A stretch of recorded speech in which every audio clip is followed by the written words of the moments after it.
이번 시간은 자, 10번째 페이지 162페이지 특수 콘크리트 파트 보도록 하겠습니다. 자, 이 특수 콘크리트는 지금까지 시험 유형은 이런 유형으로 출제가 되었습니다. 가장 먼저 출제된 것이 프리스트레스 콘크리트가 출제가 되었고요. 그 다음에 두 번째 이제 출제되었던 콘크리트는 철근 콘크리트 RC조하고 PC조의 비교 유형으로 기출이 되었습니다. 그리고 경량기포 콘크리트가 출제가 되었고요. 그런데 경량기포 콘크리트는 과거에 공동주택의 아파트에 우리가 난방을 할 때 밑에 단열 개념으로 쳤던 콘크리트입니다.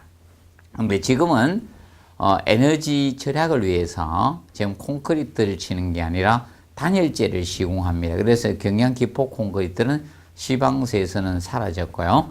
그리고 나서 이제 한중 콘크리트가 출제가 되었습니다. 한중 콘크리트는 보통 온도가 일평기온이 4도씨 할 때 추울 때 치는 콘크리트, 한중 콘크리트적인 측면을 14회 때 다루었었고요. 그리고 마지막 시험이 15회 때 자, 이 특수 콘크리트의 종합적인 측면이 기출이 되었습니다.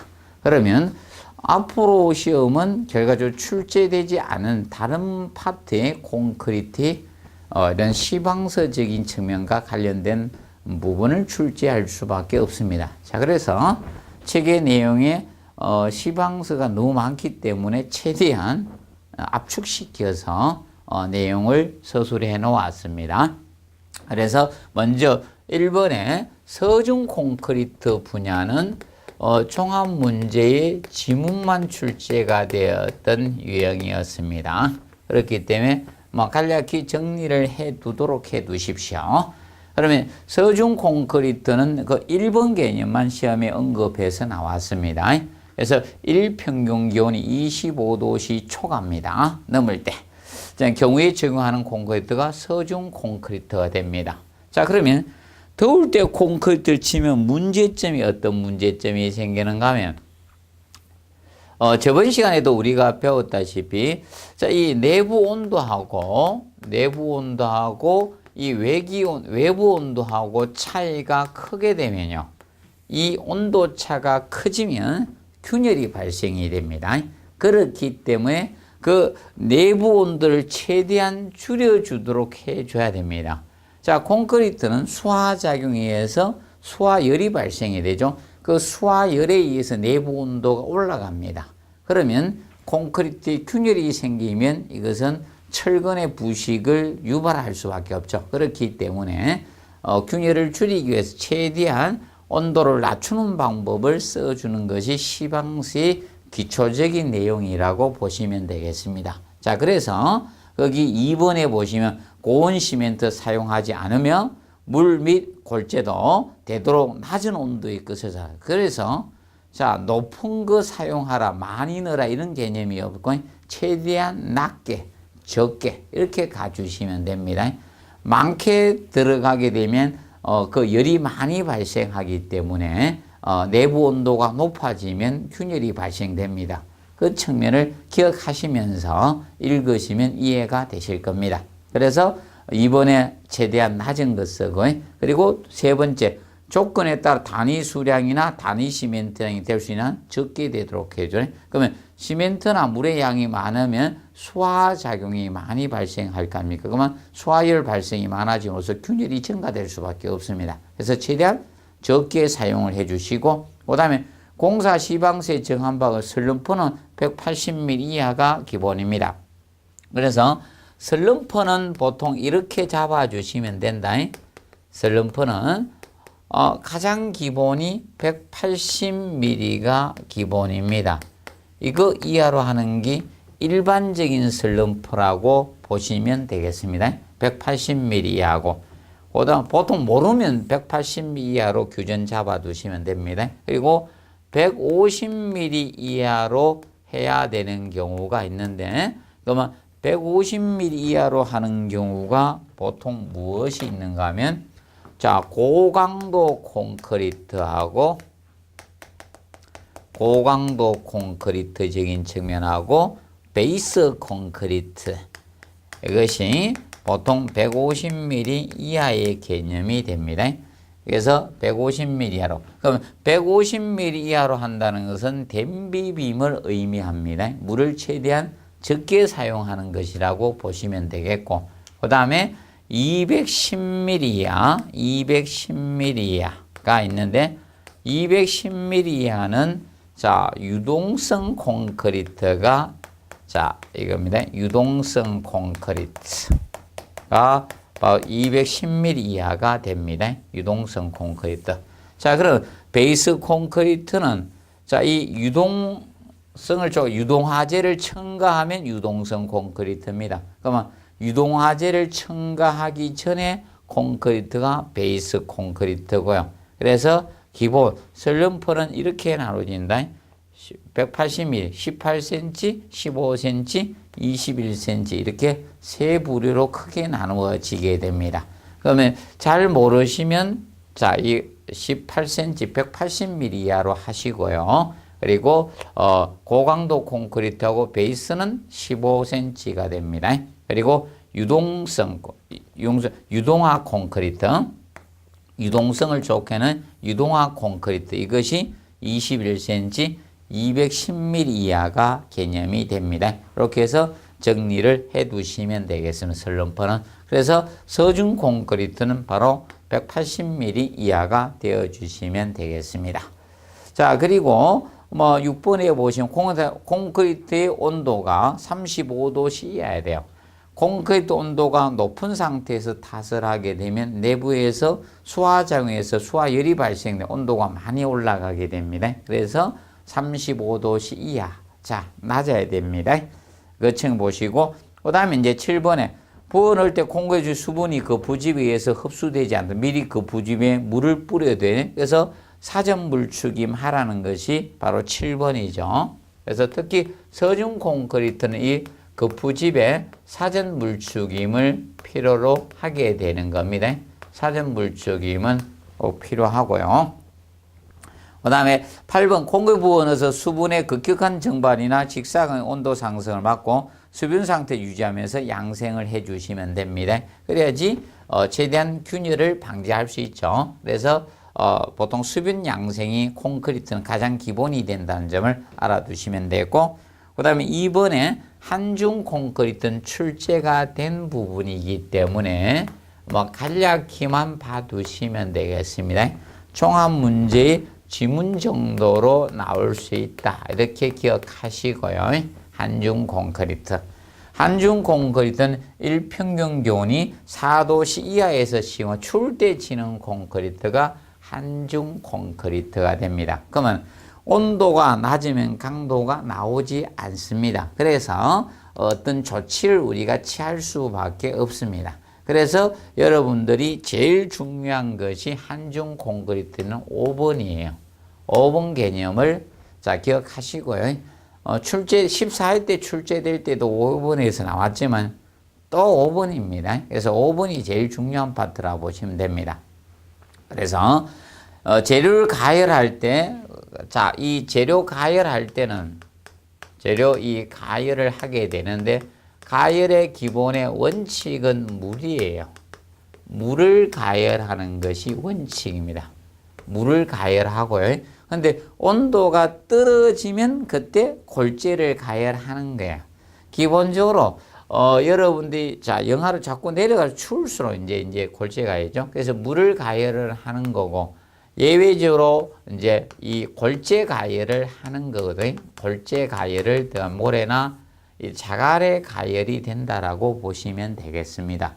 근데 주의할 점이 어떠한 일이 있어도 시멘트는 가열해서는 안 돼요.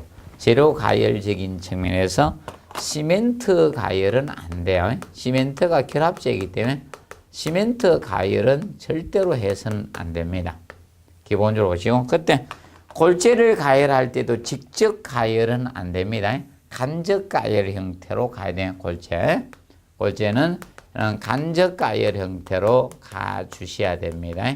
불꽃을 직접 골재에 가해서 가열하는 형태로 해서는 안 된다는 측면을 기억을 해 두시도록 해 두십시오.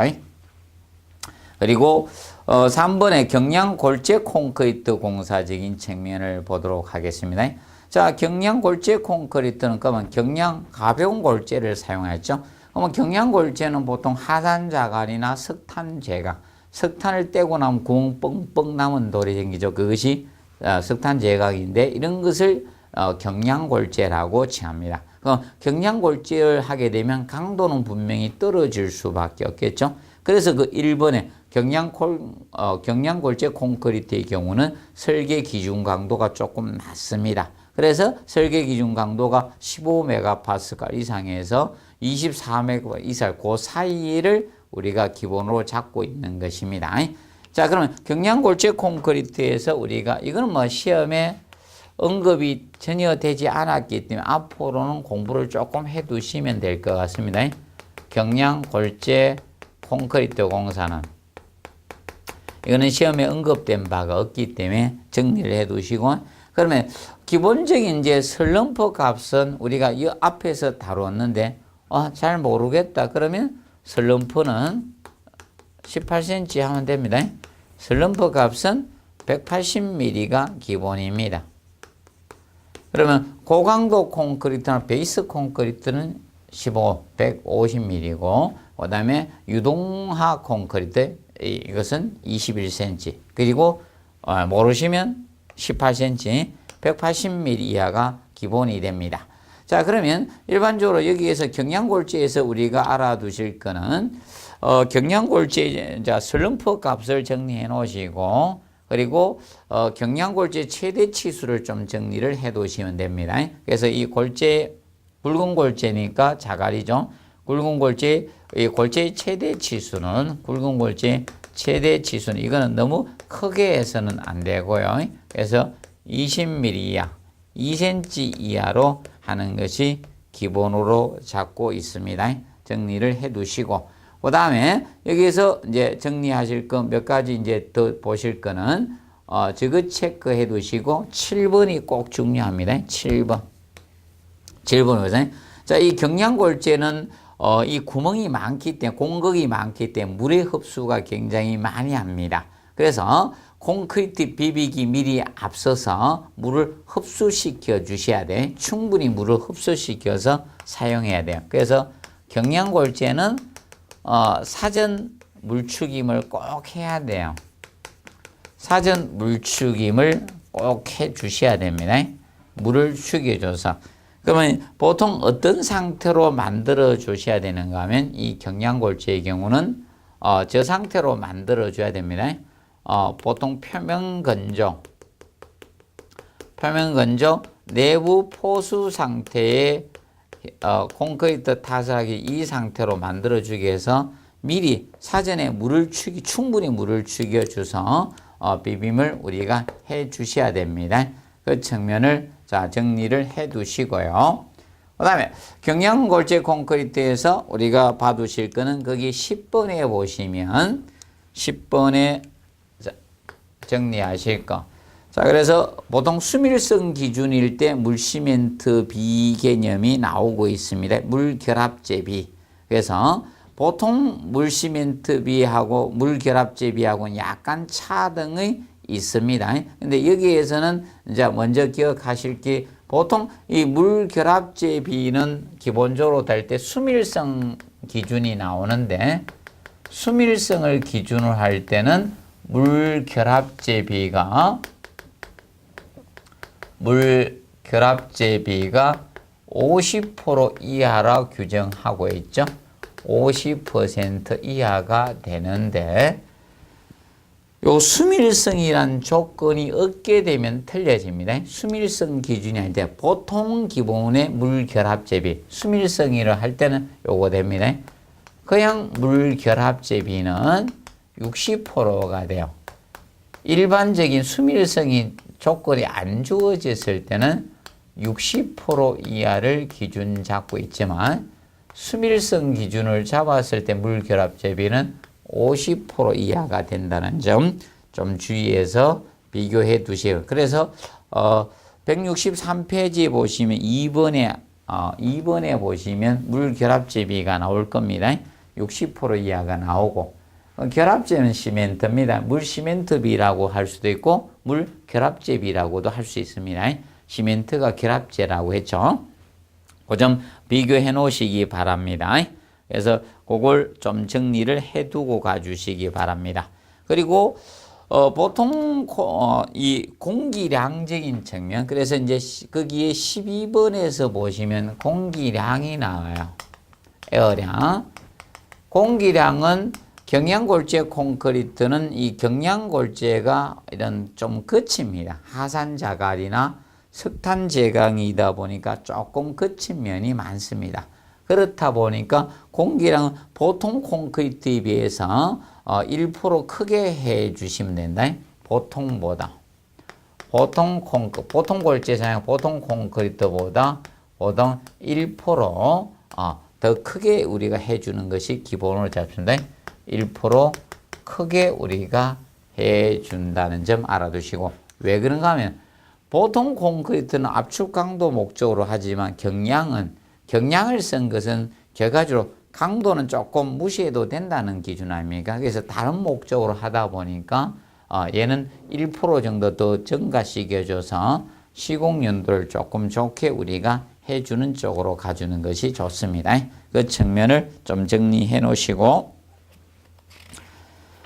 그 다음에 164페이지 네 번째 고강도 콘크리트적인 측면을 보도록 하겠습니다. 고강도 콘크리트.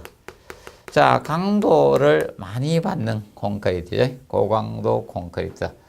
자, 고강도 콘크리트의 경우는 일반적으로 보통 콘크리트든 뭐든 강도가 커지면, 자, 일반적으로 이 콘크리트 연성정면은 떨어진다고 보시면 돼요.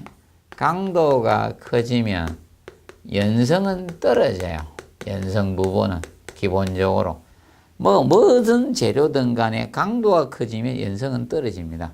그래서 사람도 힘이 세지면 부드러운 성질은 거의 떨어진다라고 보시면 됩니다.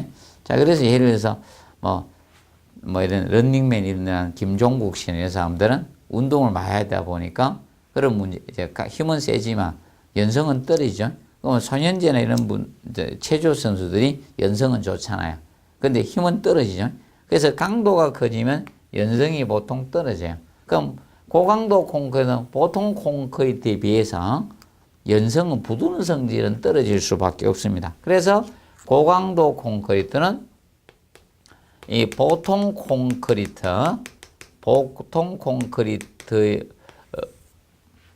콘크리트보다 이 철근 양을 증가시켜 줍니다. 더 많이 넣어줘요.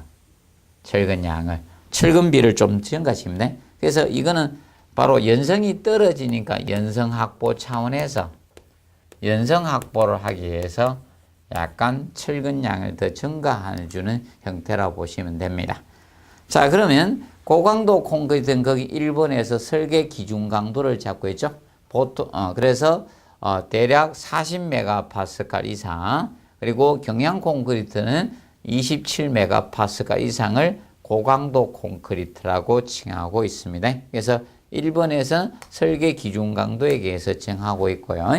그 다음에 3번에서 이제 조금 알아도 굵은 골재 거기에 해놨습니다. 3번 고강도에 사용되는 골재의 최대 크기는 40mm 이하로 하라고 규정하고 있죠. 40mm 될 수 있나? 근데 25mm 이하 사용해 주는 게 좋고요. 그 다음에 꼭 알아둘 게 이제 4번입니다. 자, 4번에서 보시면 물결합제비가 나옵니다. 물결합제비. 자, 고강도라는 것은 다른 거 아니에요. 강도가 커지기 위해서는 밀실한 콘크리트가 되면 강도는 커집니다. 그런데 여기에서 물결합제비가 좀 많게 되면 강도는 떨어집니다. 최대한 줄여주는 것이죠. 그래서 물결합제비는 50% 이하가 됩니다. 자, 그래서 경량골재 콘크리트 공사에서도 했죠. 수밀성 기준, 수밀성이란 밀실하다는 거 아닙니까? 물이 안 빠져나가서. 그래서 그럴 때는 50% 이하가 개념이 되잖아요. 그래서 여기서도 50% 이하로 우리가 물 결합 제비가 들어가게 됩니다. 많이 돼서는 안 된다는 거죠.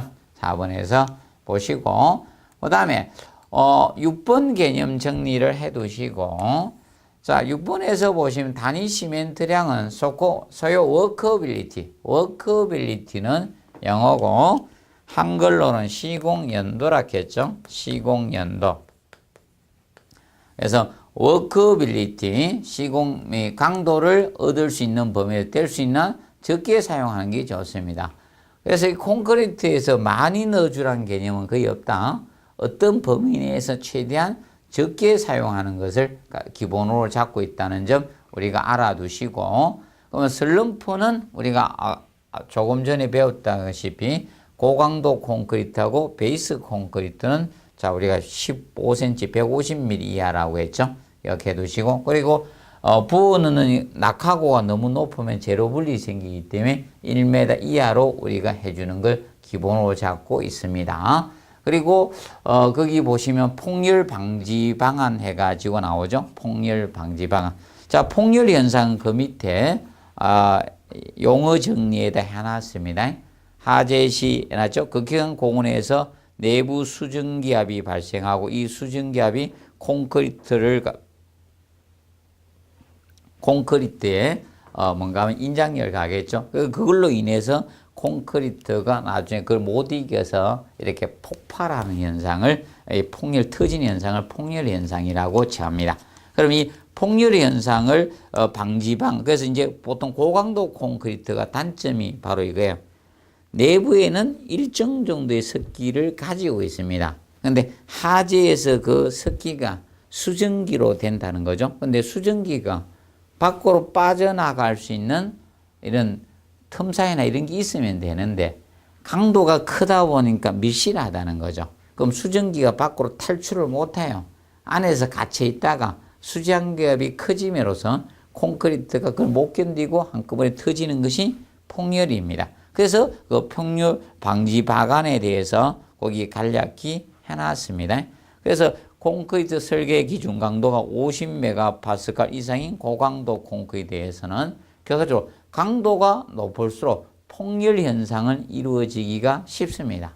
그렇기 때문에 그 섬유 혼합이나 이와 동등 이상의 성능을 발휘할 수 있는 방안을 마련을 해줘야 됩니다. 그래서 일반적으로 그 기준은 알아두실 것이 콘크리트 강도가 50MPa 이상입니다. 그러면 고강도를 기준 잡은 것은 사실 보통 콘크리트에서 40MPa 이상 되면 우리가 고강도 콘크리트로 잡았죠. 그런데 50MPa 이상이 되면 강도가 커진다는 겁니다. 그래서 거기에 대한 폭열 방지 방안을 마련해야 되는 그 기준은 50MPa 이상 콘크리트가 된다는 점 기억을 해 놓으시기 바랍니다. 그 다음에 5번에 보시면 프리팩트 콘크리트 나옵니다.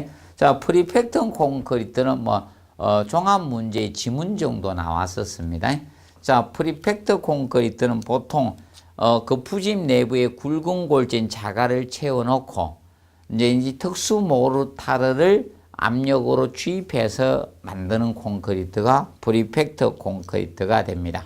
그래서 프리팩트 콘크리트는 그래서 보통 콘크리트를 타설하기 힘든 경우에 지는 것이 프리팩트 콘크리트라고 보시면 돼요. 그래서 2번에 보시면 보통 구조체 보수공사라든지, 그럼 예를 들어서 기둥에 콘크리트 타설하겠다, 벽을 타설할 때 보통은 콘크리트 타설지 위에서 부어 넣잖아요. 그런데 상층 건물이 있는 상태에서 기둥이나 벽에 콘크리트 타설이 쉽지 않죠. 그래서 미리 내부에 굵은 골재만 채워놓고 이 특수 모르타를 압력으로 주입해서 만드는 콘크리트가 프리팩트 콘크리트니까 보통 구조체 보수공사나 보통 수중 콘크리트나 기초파 이런 거 만들 때 안 되잖아요. 보통 콘크리트 타설하기 힘들 때 쓰는 콘크리트가 프리팩트 콘크리트가 됩니다. 그래서 프리팩트 콘크리트는 그래서 그 4번에 보시면 굵은 골재 최대 치수, 최소 치수도 규정하고 있어요.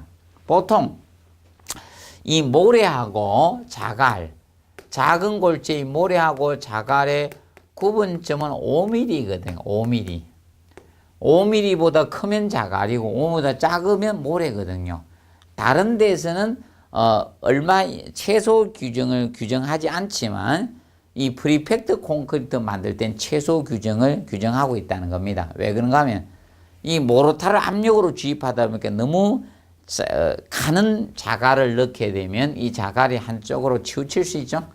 많이 몰릴 수 있기 때문에 그 규정을 정하고 있는 겁니다. 최소가 15mm 이상은 돼줘야 된다는 겁니다.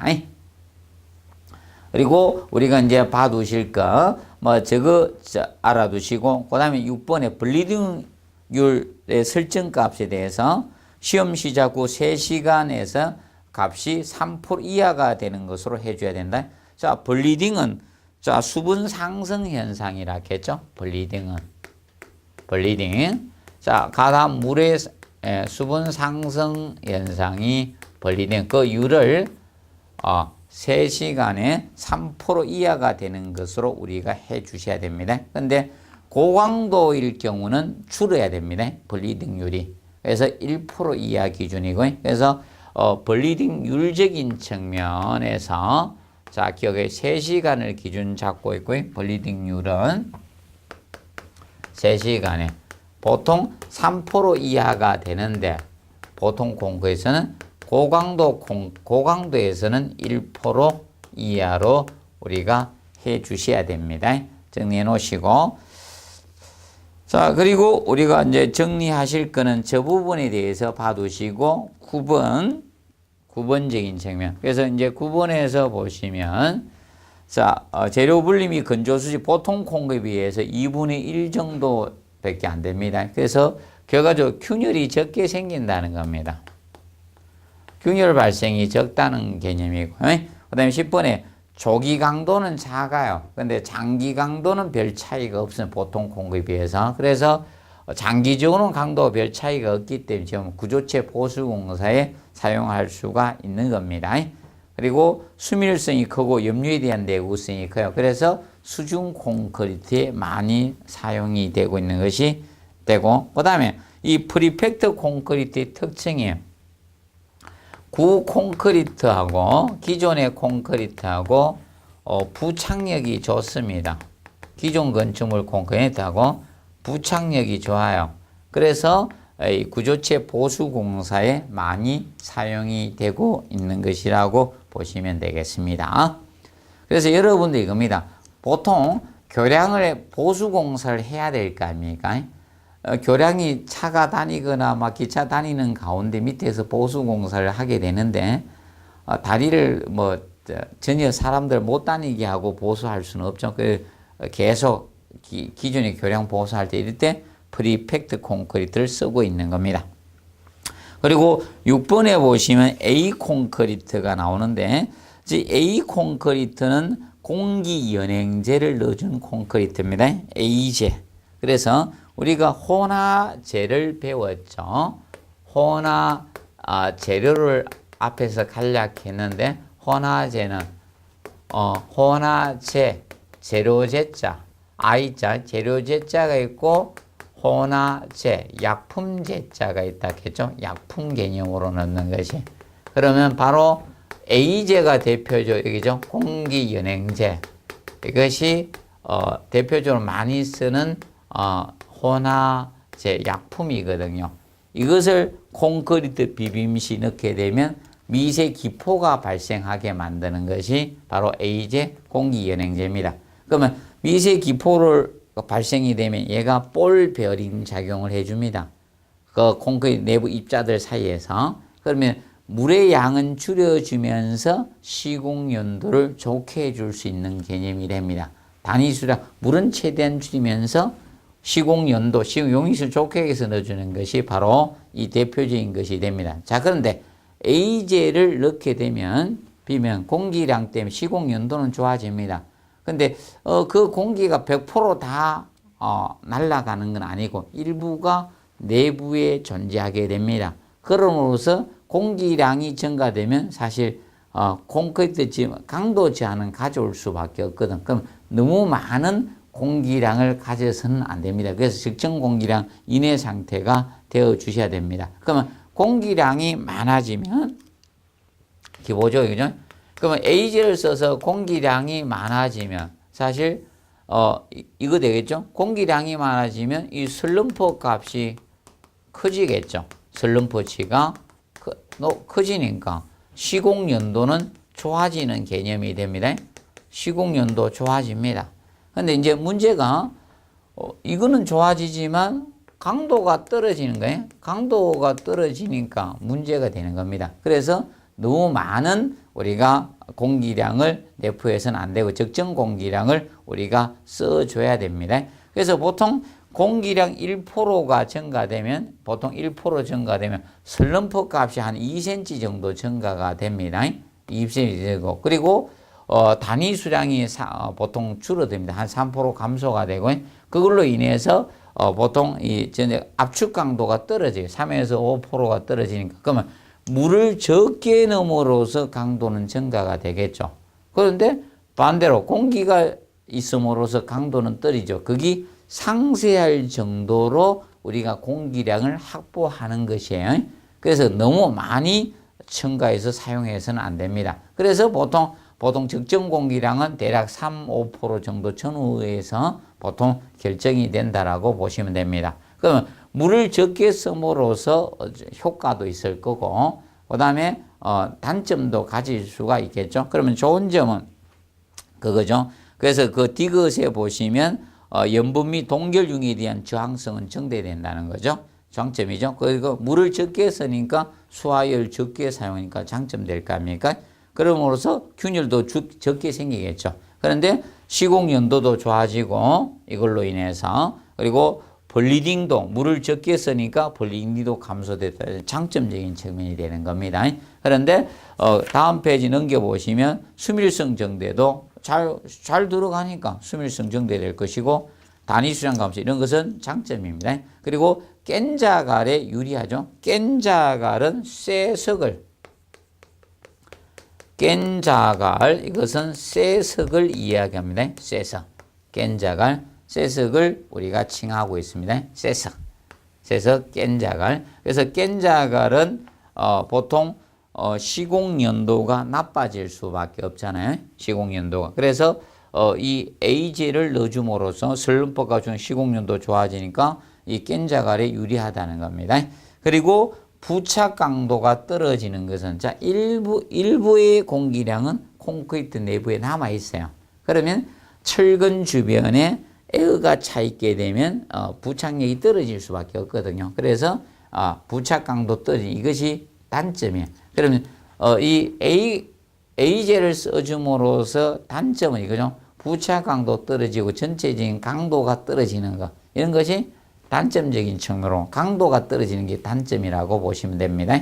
그리고 7번에 프리스트레스 콘크리트가 이미 이건 낸 거죠. 그래서 개념만 간략히 기억하시면 된다.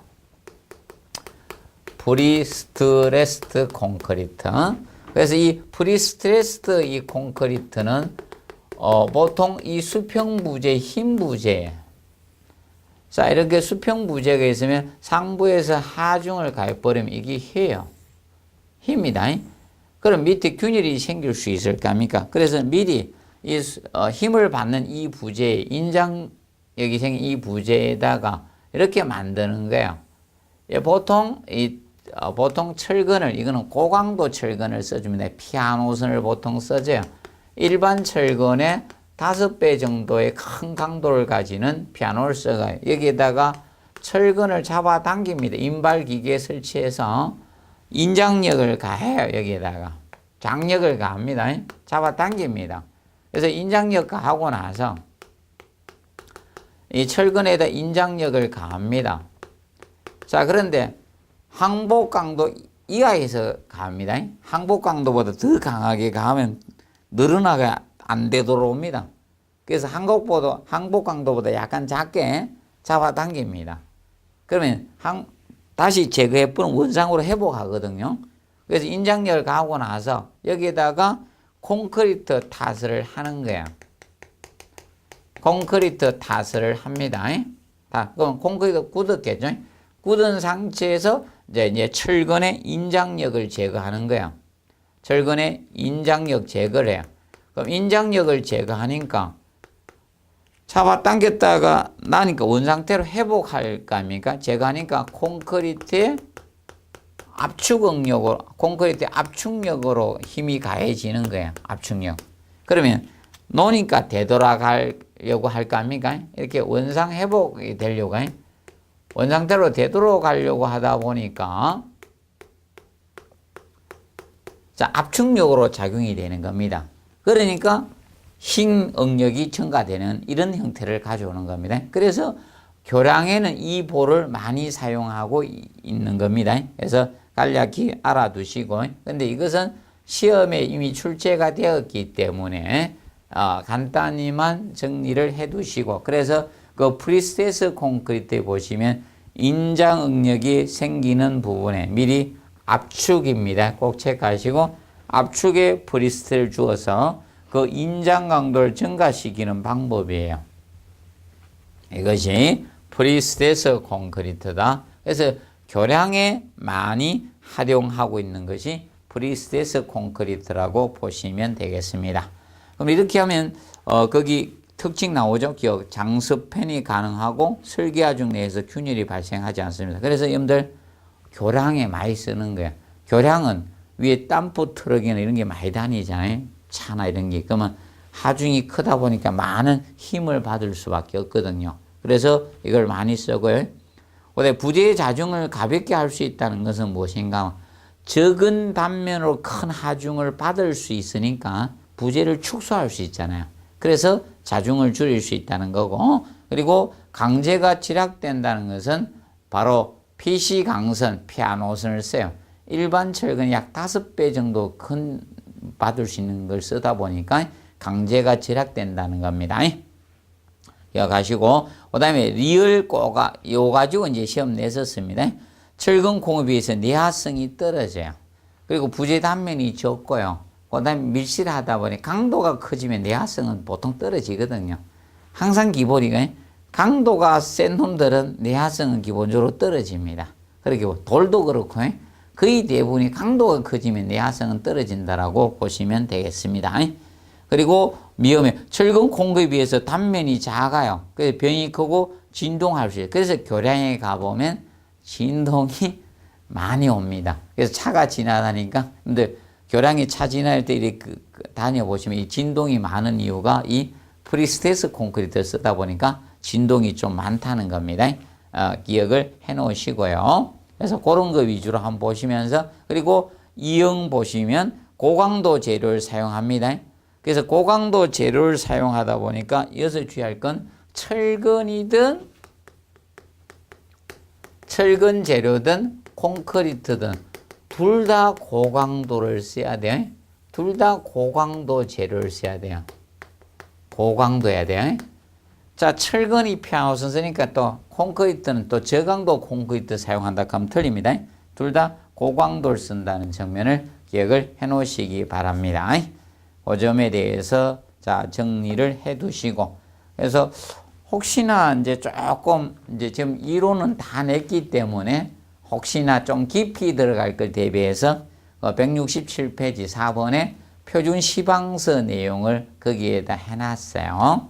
그래서 표준 시방서 내용이 있는데 그 표준 시방서 내용에서 그 디귿 개념을 좀 정리를 해 놓으시기 바랍니다. 디귿에 보시면 자, 프리스테스 콘크리트 그라우트의 물 결합, 그라우트는 뭐 채워주는, 메워주는 재료를 영어로 그라우트라고 합니다. 한글로 하면 우리가 저 앞에서 배웠던 공동부에 블록에서 배웠죠. 블록의 공동부에 채워주는 걸 사춤이라고 했죠.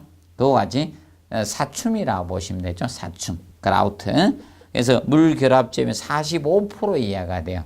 자, 그러면 보통 우리가 고강도 콘크리트에서 물 결합 제비가 50% 이하 있는데 그거보다 더 작게 쓰라는 겁니다. 45% 이하가 됩니다. 그래서 그 점 좀 주의해 주시고, 그 다음에 수밀 콘크리트는 쉽게 밀실하게 해서 물이 못 빠져나가게 할 목적으로 사용되는 게 바로 수밀 콘크리트라고 보시면 되죠. 그래서 이 방수주로 만들기 위해서 하는 것이라고 보시면 됩니다.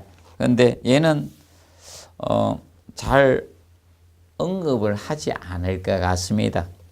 10회 때 한번 언급을 했다가 그때 시방서를 좀 바꾸었다가 다시 그 시방서 근거로 내세우니까 국토교통부 옛날 건설교통부에서 이거는 우리 관할이 아니고 콘크리트 학회 관할이라고 떼넘겼었거든요. 그래서 잘 안 다룰 가능성이 상당히 높습니다. 수밀 콘크리트는 지문 한번 잘못 냈다가 그때 이의 신청을 많이 했었거든요. 그래서 어떤 분이 소송 가고 이러니까 그건 우리 관할이 아니다 이러면서 콘크리트 학회로 그걸 짐을 넘겼던 경우가 있었습니다. 그래서 그때 언급됐던 게 3번에 지금 물결합제비인데 지금은 물시멘트비가 다 물결합제비로 시방서가 바뀌어 있습니다. 그래서 그 물시멘트비 언급을 해가 한 지문이 언급이 됐었던 경우가 있습니다. 그래서 이게 50%였다가 55% 바뀌었다가 다시 50%로 됐습니다. 역사가 아이러니합니다. 그래서 그 개념 간략히 한번 봐두시고 그 다음에 9번에 보시면 유동화 콘크리트 개념이 나옵니다. 자, 보통 유동화 콘크리트라는 것은 콘크리트의 유동성을 좋게 해준 콘크리트입니다. 그래서 이 유동화재를 넣어준 겁니다. 유동화재. 자, 이 약품 넣어준 겁니다. 자, 콘크리트에서는 시멘트가 결합제잖아요. 이 결합제인데. 그러면 얘가 접착력이 있잖아요. 어느 정도 접착력 끈기가 있기 때문에 콘크리트 대 시멘트의 성질을 잠시 잊어버리게 하는 거예요. 몇 시간 동안. 탓을시 잘 들어가면 되니까. 근데 나중에 일정 시간이 지나면 유동화재가 증발해요. 그러면 다시 시멘트의 성질을 그대로 회복하는 겁니다. 그래서 콘크리트, 그래서 기본적으로 이거죠. 콘크리트 유동화재 넣기 전에 콘크리트를 베이스 콘크리트 하거든요. 그래서 베이스 콘크리트를 제작해서 여기다 유동화재를 첨가해 넣은 콘크리트가 바로 유동화 콘크리트라고 보시면 되겠습니다. 그래서 그래서 그 베이스 콘크리트에 대해서 그 1번 밑에 해놨죠. 유동화 콘크리트 제조할 때 유동화재를 첨가하기 전에 기본 배합 콘크리트를 베이스 콘크리트라고 칭합니다. 그럼 유동화재를 이제 첨가했을 때 슬럼프 증가량이 너무 커서는 안 된다는 겁니다. 그럼 유동화재를 첨가를 해서 이 슬럼프 증가량이 너무 크면 안 좋다는 거죠. 그래서 이 슬럼프 이 증가량을 보통 증가량이 보통 100mm, 10cm 이하가 돼야 돼. 100mm 이하가 돼야 돼요. 10cm 이하가 돼야 돼요. 그래서 우리가 아까 했을 때, 자, 베이스 콘크리트가 최대 우리가 슬럼프 값이 베이스 콘크리트가 150mm 이하였었죠. 150mm 이하였는데, 그래서 저걸 하게 되면 유동화 콘크리트가 시방서에서 잡을 때 슬럼프가 210mm 이하였었죠. 그래서 6cm 차이로 이렇게 다뤘잖아요. 그래서 슬럼프 증가량은 그래서 기본적으로 알아두실 게 이 100mm 이하인데 100mm 이하가 되는데 그래서 표준이 보통 표준이 50에서 자, 80mm 사이로 들어가게 됩니다. 그래서 여기 60mm 사이 아닙니까? 표준이 50에서 80mm 표준으로 잡고 있다는 겁니다. 그래서 구분을 간략히 해 두시면 되겠습니다. 그래서 그 측면을 간략히 봐 두시고요. 그래서 거기 페이지 168페이지 보시면 베이스 콘크리트하고 유동화 콘크리트의 슬럼프 값이 나오죠. 거기 보시면 베이스 콘크리트는 일반 콘크리트 150mm야. 그런데 경량은 180인데 유동화 하게 되면 유동화 한 수치는 둘 다 210mm 이하가 되어 주셔야 됩니다. 유동화 콘크리트는. 그래서 그 차이점을 간략히 한번 비교해 놓으시기 바랍니다. 그리고 네 번째, 유동화 콘크리트 재유동화는 원칙적으로 할 수 없습니다. 유동화재 넣어줬는데 한 번 넣어줬는데 또 유동성이 좀 떨어져서 한 번 더 유동화재를 첨가하는 것은 원칙은 금합니다. 그래서 이제 부득이 할 때는 담당원의 승인을 얻어서 일에 한해서 재유동화는 할 수 있습니다. 그래서 우리도 저거와 같죠. 마약은 금지하는데 병 치료를 위한 마약은 담당 의사의 승인을 받고 할 수 있죠. 그거 같죠. 보통 그래서 대수술을 하시는 분들 그 약에 보면 마약 적어놨습니다. 승인을 받으면 할 수 있는 겁니다. 그래서 이것도 기본적으로 원칙은 할 수 없지만 부득이 할 때는 일에 한해서 재유동화는 허락하고 있다는 점 간략히 알아두시고, 그 다음에 유동화재는 원액으로 사용하는 것이 가장 기본입니다. 기본으로 하고 한꺼번에 보통 첨가해서 사용을 해주도록 해주시면 되겠습니다. 그리고 계량은 질량 또는 용적으로 계량 둘 다 할 수 있습니다. 요거는 그래서 우리가 주의하실 거는 이겁니다. 나중에 공부하게 되는데 도장에서 배합 비율 따질 때 그때는 질량비밖에 안 됩니다. 그런데 여기에서는 유동화재는 뭐 용적 계량도 가능하고 질량 계량 둘 다 허용하고 있습니다. 뭐만 되는 것은 아닙니다. 그리고 오차 계량 오차는 뭐 어떤 보통 3% 이내로만 해주시면 되겠습니다. 그래서 이 특수 콘크리트 분야를 우리가 다뤄봤습니다. 그래서 올해 시험 정도는 한번 다시 이 특수 콘크리트 분야에 들어갈 수 있으니까 좀 주의해서 봐두시기 바랍니다. 15회 시험이 마지막 종합문제 시험이었었습니다. 그래서 종합문제가 나오게 되면 다음 유형은 아마 개별적으로 갈 가능성이 높지 않겠느냐 이렇게 봅니다. 그래서 보통 지금까지 시험에 나오지 않은 파트에서 나올 가능성이 높아진다라고 보시면 됩니다. 그러면 이런 서중 콘크리트나 경량 골재 콘크리트라든지 또는 고강도 콘크리트나 이런 유동화 콘크리트 이런 분야에서 나올 가능성이 있지 않겠느냐 봅니다. 그런 부분을 좀 집중적으로 학습을 하시기 바랍니다. 이번 시간은 여기에서 마무리하고 다음 시간에 콘크리트의 성질 부분의 학습을 하도록 하겠습니다. 수고하셨습니다.